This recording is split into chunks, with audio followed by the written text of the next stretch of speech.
بسم الله الرحمن الرحيم. قلت في رداء فقيد العلم والتقوى المنيب المخبت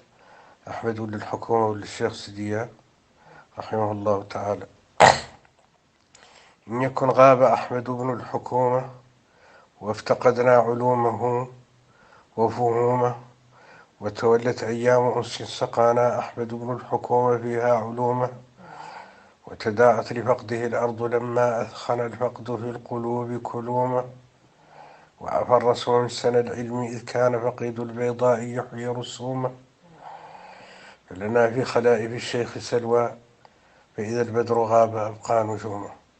ولنا في قبيل أبير منه، ولنا في خؤولة وعمومة، حيث أبقى في دوح غر المعالي أسرة الشيخ بره وحلومه، فهو منهم وإنهم منه ضرا في التقى والنقاء وطيب الأرومة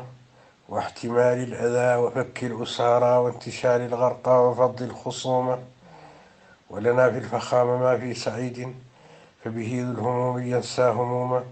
فهو صنو الفقيد علما وحلما وارث بالتعصيب مجد الحكومة،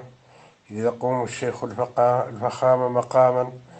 ليس يرجى من غيره أن يقوم، فليجد فيه الكل دفئا وظلا ومعاني أبوة وأمومة وعزاء لذا الجناب خصوصا، وسلاما فيه